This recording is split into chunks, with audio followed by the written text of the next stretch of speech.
coming in from New York that Acela Express train has derailed 20 miles from its destination, New York Penn. The train was carrying 304 passengers at the time of the derailment, and it departed Stamford at 12 o'clock. Two carriages came off the tracks, fell onto the road, and totally destroyed a Range Rover that was driven by Gary Lineker at the time. Lineker said that he had never experienced Acela Express train derailing before. As our news correspondent Brian Thompson reports, this is the aftermath of the worst derailment in the history of Amtrak. The 12 o'clock Acela Express service from Stamford to New York Penn derailed at 154 miles per hour.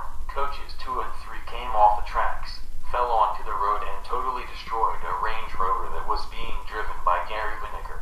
Lineker said on Twitter, "I was driving along North Main Street when the Acela Express train came off the tracks and totally destroyed my Range Rover. Sorry Amtrak. New York to New Haven line is closed due to the derailment of the 12 o'clock Acela Express service from Stamford to New York Penn. The derailment happened at North Main Street, near Port Chester Station.